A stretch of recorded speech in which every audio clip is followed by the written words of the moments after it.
할렐루야.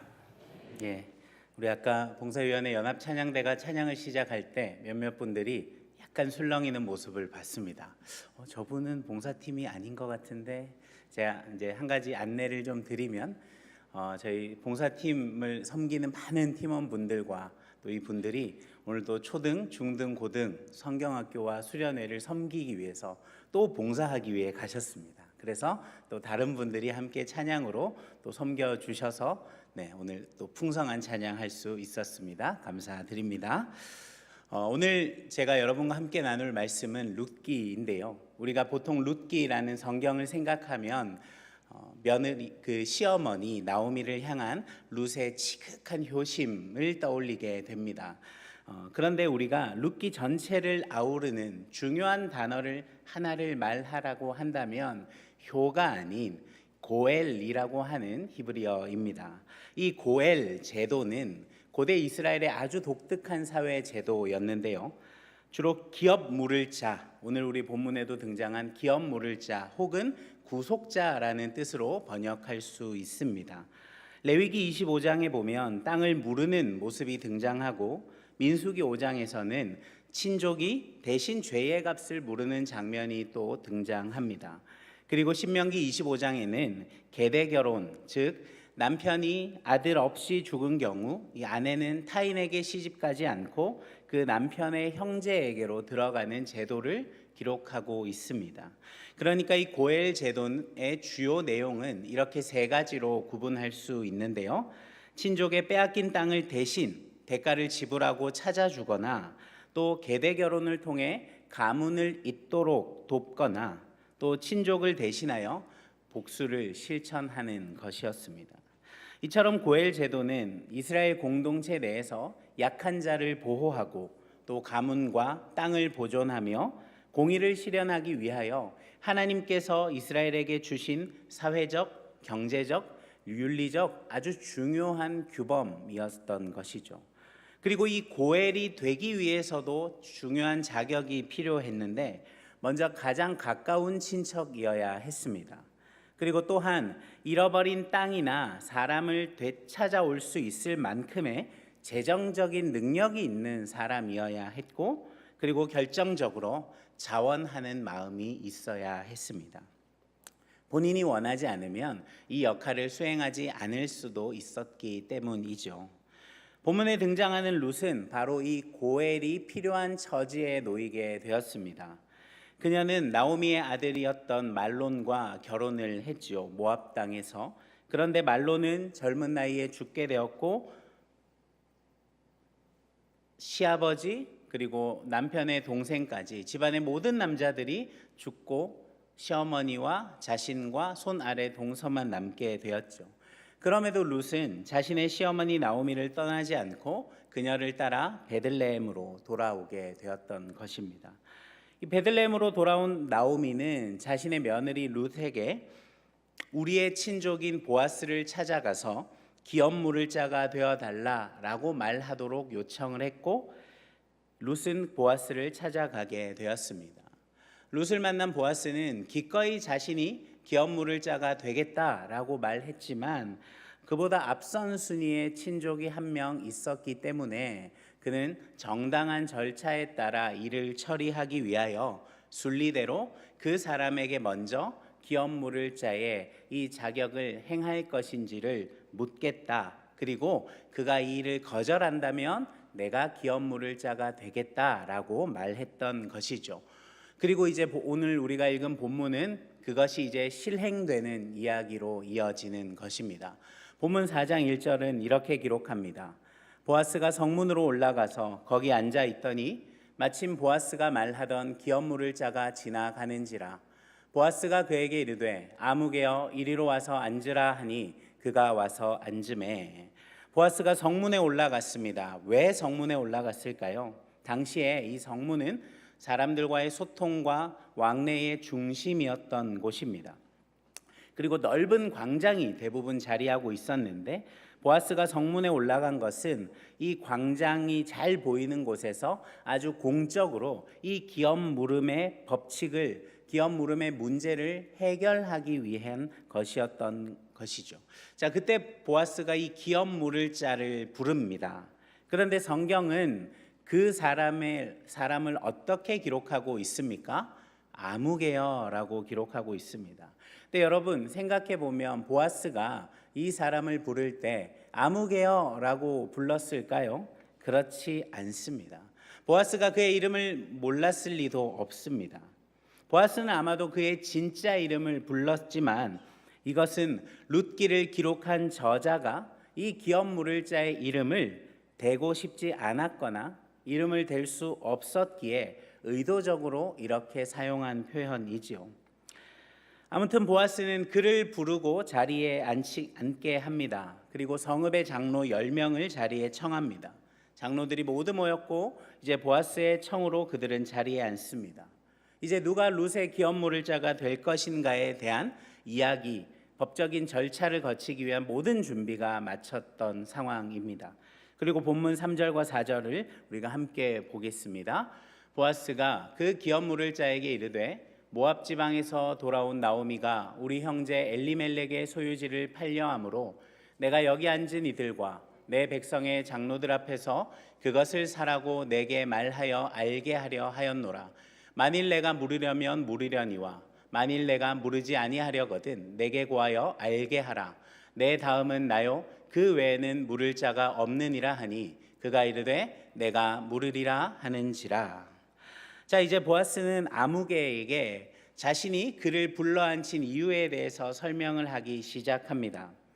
나오미가 팔려고 하는 이 나오미의 남편, 자신들의 친족이었던 이 엘리멜렉의 토지를 기업 물을 자가 살 수 있는 기회가 있다라고 말하면서 당신이 나보다 앞선 순위에 있는 사람이니 그것을 사라라고 제안하죠. 보아스가 기업 물을 자에게 나오미가 팔려고 하는 이 엘리멜렉의 토지를 사라라고 말하는 이유가 무엇입니까? 기업 물을 자가 자신보다 가까운 친족이기에 그 권리가 자기보다 앞선다라는 사실을 분명하게 알리는 것입니다. 그래서 보아스는 네가 물을 의사가 있다면 네가 물으라라고 말하고 있는 것이죠. 그리고 기업 물을 자가 물으지 않을 경우 나에게 알려달라라고 말하고 있습니다. 다음 순서가 자신이라는 것을 밝히고 있는 것이죠. 만일 이 두 사람이 기업을 물으지 않는다면 나오미가 팔려는 이 땅은 하나님이 그 땅을 주신 이 친족의 범위를 넘어서서 다른 사람의 손에 넘어가게 될 것입니다. 이것은 하나님의 뜻에 반한 행동이 되는 것이죠. 그래서 아무개가 무엇이라 말합니까? 내가 물으리라. 무슨 뜻입니까? 내가 대가를 지불하고 이 엘리멜렉의 토지를 내 손에, 그러니까 우리 친족이 아닌 다른 사람 손에 넘어가는 것을 막겠다라고 말합니다. 그 말을 듣고 보아스가 이 시점에서 한 가지에 더 추가되는 조건을 이 기업 물을 자 아무개에게 말하고 있는데요. 4장 5절을 제가 한번 읽어보겠습니다. 보아스가 이르되 내가 나오미의 손에서 그 밭을 사는 날에 곧 죽은 자의 아내 모압 여인 룻에게서 사서 그 죽은 자의 기업을 그의 이름으로 세워야 할지니라 하니. 갑자기 한 가지 더 부수적인 문제를 보아스가 등장시키고 있는 것이죠. 자, 지금까지는 그냥 나오미가 팔려고 하는 이 엘리멜렉 소유의 토지를 누가 살 것인가라는 문제만 해결하면 됐었는데 보아스는 나오미의 손에서 그 밭을 사는 날에 죽은 자의 아내 모압 여인 룻을 사야 한다, 함께 사야 한다라는 조건을 내세우고 있습니다. 이 죽은 자의 기업을 그의 이름으로 세운다라는 것은 무엇을 뜻하는 것일까요? 이 룻을 산다라는 것은 결국 이 아무개 기업 물을 자가 룻과 계대 결혼을 해야 한다라는 뜻이죠. 그래서 후에 룻이 아들을 낳으면 첫 아들이 자신이 아니라 이 아무개 자신이 아니라 죽은 형제의 이름을 잇는 그런 계대 결혼을 해야 한다라는 의미로 보는 것이죠. 따라서 룻을 사라는 것은 룻과 결혼하여서 계대 결혼의 이 고엘의 제도를 한 가지 더 이행해야 한다라는 이야기가 됩니다. 몰랐던 사실을 하나 더 이야기를 듣게 된 이 아무개는 고민에 빠지고 그리고 6절에서 이렇게 말합니다. 그 기업 물을 자가 이르되 나는 내 기업에 손해가 있을까 하여 나를 위하여 물으지 못하노니 내가 물을 것을 내가 물으라. 나는 물으지 못하겠노라 하는지라. 아멘. 무엇이라 대답합니까? 분명히 내가 물으리라 라고 말했던 이 아무개는 갑자기 대답을 바꿉니다. 자신은 물으지 않겠다라고 말하는 것이죠. 기업 물을 자는 자신의 기업에 손해가 있을지 모르기 때문에 나는 이 의무를 이행하지 않겠다라고 말하는 것이죠. 여기서 이제 우리가 한 가지 주목해야 할 것이 무엇입니까?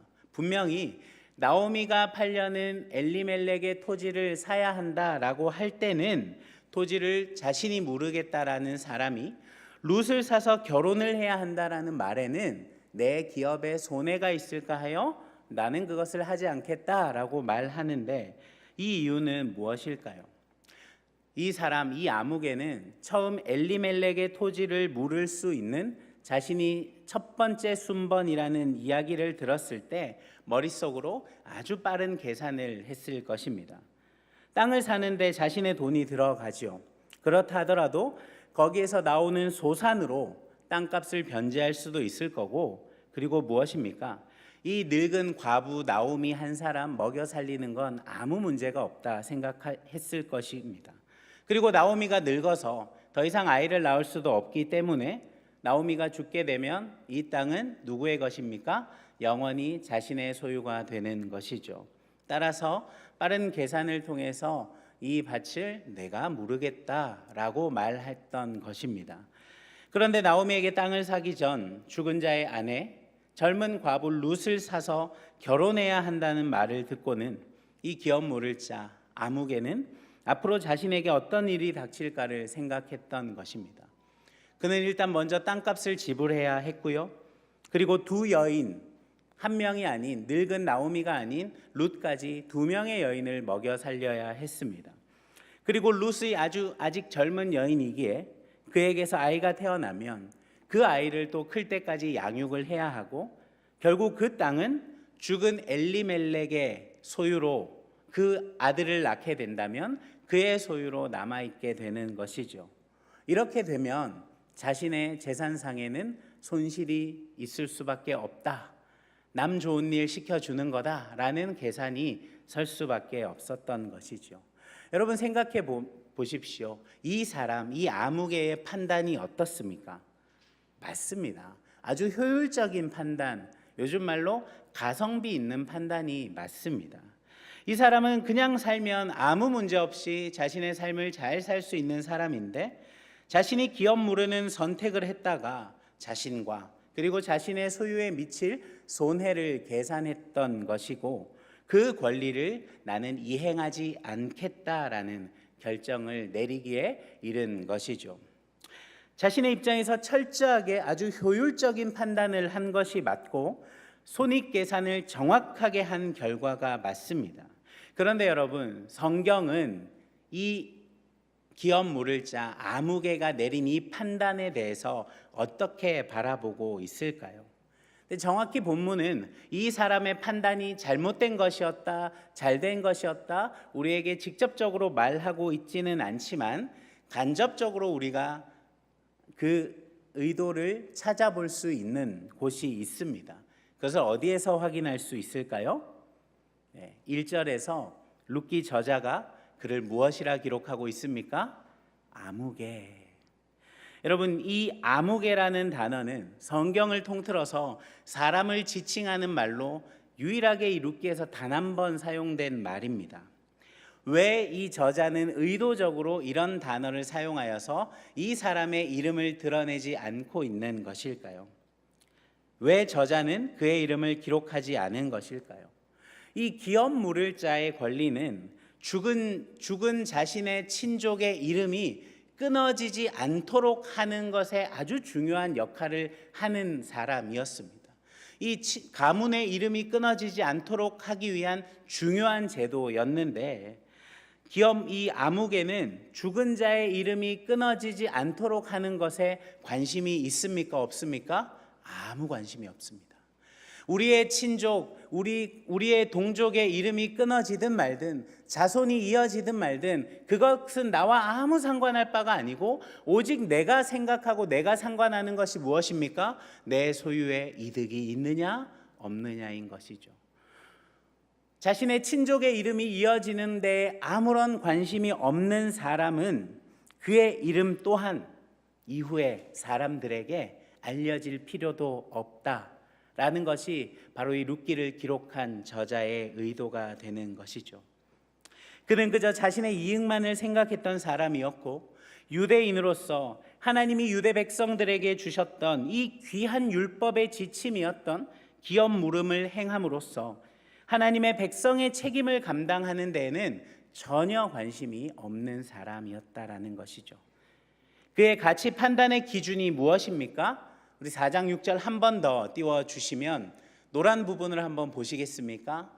오직 나는 내 기업에 손해가 있을까 하여, 그리고 또 무엇이랍니까? 나를 위하여. 그래서 결론이 이르렀습니다. 나는 무르지 못하겠노라. 그는 철저하게 자신의 이익을 중심에 두고 판단을 내리는 것이죠. 반면에 이 아무개의 뒤를 이어서 기업 물을 자가 되기로 선택한 보아스는 보아스의 입장도 똑같지 않겠습니까? 자신의 소유가 훨씬 더 손해 볼 수밖에 없습니다. 그럼에도 자신의 소유를 나오미와 룻 그의 가정을 위해서 손해를 입어야 하는 길을 그는 선택한 것이죠. 그리고 성경은 하나님의 백성으로 마땅히 감당해야 하는 이 의무를 택하지 않은 아무개는 잘못된 선택을 한 것이다, 간접적으로 우리에게 알려주고 있습니다. 여러분, 이 성경의 관점이 이해가 되십니까? 오늘날 우리의 신앙생활 역시 온통 이 세상의 숫자와 계산적인 경제의 논리로 가득 차 있지는 않은지 모르겠습니다. 교회에서 헌신과 봉사를 필요로 할 때 여러분은 어떤 기준을 가지고 선택하고 계십니까? 오늘 헌신 예배를 드리는 우리 교회의 안과 밖을 섬기고 있는 우리 모든 성도 여러분, 지금 여러분이 하고 계신 봉사가 이런 여러 계산의 과정들을 거쳐서 이것이 나에게 유익이 있겠구나 하는 결론에 이르러서 내린 판단이 아니기를 소망합니다. 물론 우리 사연교회 성도님들은 그런 분들 아니라는 것 잘 압니다. 지난 3년 동안 교회를 섬겨오면서 아주 놀라운 경험들을 합니다. 어떨 때는 우리 성도님들이 목사인 저보다 교회 일 더 많이 하시는 것 같이 보일 때가 있습니다. 그렇게 열심히 교회를 섬기고 봉사를 한다고 해서 여러분에게 무슨 이익이 있습니까? 봉사상 누가 줍니까? 그렇지 않죠. 오늘 본문에 등장한 이 아무개의 논리대로 보면 그저 시간을 손해보고 있는 것이죠. 지난 월요일부터 목요일까지 안동 국내 사역의 현장도 그러했습니다. 휴가를 내고 또 휴가를 가야 하는데 휴가 기간에 이 사역에 동참하고 연차를 내고 또 거기에 뭡니까? 회비까지 내면서 사역을 섬기십니다. 누가 오라고 한 것도 아니고 여러분 그 일을 섬긴다고 해서 그들에게 어떤 경제적인 혹은 아니면 사회적인 유익이 돌아오는 것도 아닌데 말이죠. 그뿐 아닙니다. 매주 교회를 섬기는 우리 봉사팀들 볼 때마다 그런 생각이 듭니다. 요즘 같은 뜨거운 날씨 속에 매주 땡볕에 서 계신 분들이 계십니다. 우리 주차 봉사하시는 팀원들이죠. 저는 10초만 서 있어도 땀이 줄줄줄줄 나는데 1부 예배, 2부 예배 오시는 분들 계속 주차 안내를 하고 계십니다. 겨울에는 추워서 손이 꽁꽁 얼고 여름에는 더워서 막 얼굴이 벌겋게 됨에도 그럼에도 그 자리를 지키고 계시죠. 누가 보는 사람이 없어도 또 매주 예배 오실 성도님들을 위해서 주보를 접는 분들이 있고 또 강단 꽃꽂이를 진행하는 분들이 계십니다. 또 홀로 계신 어르신들을 위해 매주 정성으로 도시락을 준비하여 섬기는 분들, 또 배달하는 분들이 있고 장애가 있는 지체들을 위하여서 매달 미용 봉사로 섬기는 이런 일들 계속하고 있는 분들 너무 많이 보게 됩니다. 근데 여러분, 그분들이 이것을 할 때 도대체 어떤 유익이 이분들에게 있습니까? 우리 눈에 보이는 이익은 단 하나도 없습니다. 오늘 성경에 등장했던 이 아무개의 관점에 보면 그렇기 때문에 이분들은 정말 어리석은 행동을 하고 있는 것이죠. 나에게 직접적으로 유익이 오는 것 아무것도 없고 본전도 거두지 못하는 그런 일 계속하고 계시기 때문입니다. 그러나 여러분, 우리는 그것이 손해가 아니고 그것이 어리석은 것이 아니라는 것 너무나 잘 알고 있습니다. 나에게 손해가 될까 하여 기업 물음을 포기하는 그 아무개의 삶이 아니라, 비록 내가 손해를 본다 할지라도 하나님의 뜻을 따르고 하나님의 기쁨이 되기 위해 사는 삶이 진짜 존귀한 삶이라는 것 우리는 알고 있지 않습니까? 이 보아스 안에는 하나님을 향한 사랑과 하나님의 뜻에 온전히 순종하고자 하는 그 마음이 있었기 때문에 그는 이 아무개와는 다른 헌신적인 결단을 할 수 있었던 것이죠. 여러분, 이 룻기는 어떤 시대를 배경으로 할까요? 바로 사사시대를 배경으로 합니다. 여러분, 사사시대 하면 제일 먼저 떠오르는 한 문장이 무엇입니까? 각기 자기 소견에 옳은 대로 행하였더라.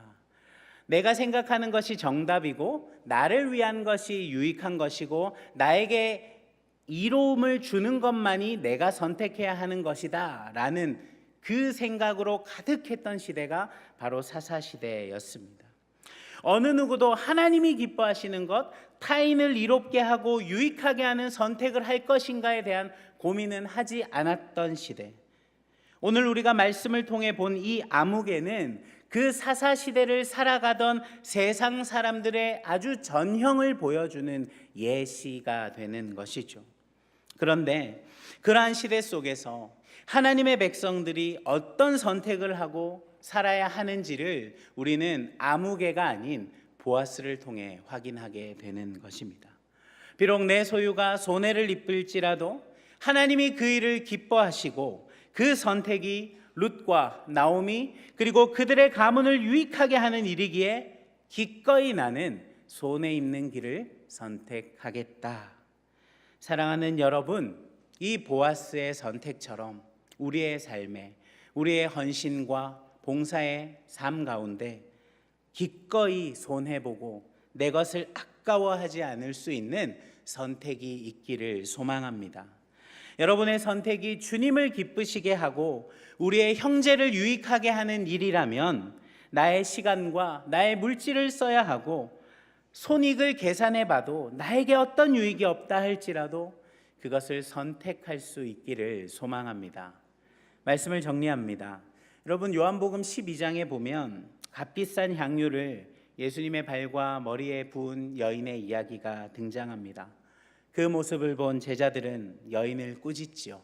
왜입니까? 그 기름 한 병이 300데나리온인데 일꾼 300명의 하루 일당인데 그 정도면 가난한 자를 구제하면 하는데 쓰면 되지 왜 그것을 그렇게 낭비하느냐라고 책망하죠. 맞습니다. 경제적인 눈으로 보면 그것이 훨씬 더 효율적인 것이고 아주 경제적인 방법이 맞습니다. 그런데 주님은 오히려 제자들을 책망하십니다. 그녀는 자신의 오빠인 나사로를 죽음에서 건져주신 주님을 만났습니다.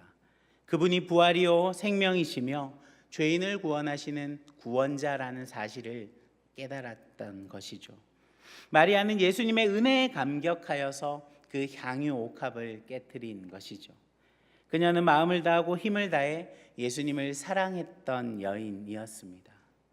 교회 안과 밖으로 봉사를 기꺼이 감당하고 계신 우리 봉사 팀원 여러분, 그리고 사랑하는 우리 서연의 성도 여러분, 하나님과 교회를 향한 우리의 헌신에 이 사랑의 마음이, 주님을 향한 이 사랑의 마음이 있는가, 이것을 오늘 우리가 점검해 보았으면 좋겠습니다. 이 사랑이 없으면 우리는 오늘 성경 속에 등장하는 이 아무개처럼 늘 우리의 헌신과 봉사의 순간 나에게 주어질 손해와 이익을 계산하는 삶을 살게 될 것입니다. 이 사랑을 잃어버린다면 우리의 봉사와 헌신은 이 아무개의 말처럼 그저 시간 낭비, 돈 낭비가 되는 것이죠. 그러나 우리 구주 예수 그리스도를 향한 사랑과 주님의 몸된 교회를 향한 온전한 사랑에 붙들린 사람은 때로 내가 손해본다 할지라도 기꺼이 봉사하고 헌신할 수 있는 사람인 줄 믿습니다. 사랑하는 여러분, 우리 앞에 두 가지 길이 있습니다. 하나는 나의 손익에 따라 모든 것을 움직이고 믿음의 영역에까지 손해를 보지 않으려는 이 암흑의 길이 있습니다. 그리고 또 하나의 길은 예수님과 다른 형제들의 유익을 위하여 나의 손해를 기꺼이 감수할 수 있는, 기쁨으로 감수할 수 있는 보아스의 길이 있습니다. 온 세상이 철저히 이 계산의 논리로 움직이고 자신의 것은 털끝 하나도 손해보고 싶어하지 않는 세상 속에서 주님의 나라와 영광을 위하여 때로 더 많은 것을 주님께 드림을 결코 손해나 피해로 생각하지 않고 기쁨이요 영광으로 여기며 아름다운 헌신의 삶 살아가는 우리 모든 봉사위원회 팀원들과 우리 사랑하는 성도님들 되시기를 주님의 이름으로 축복합니다.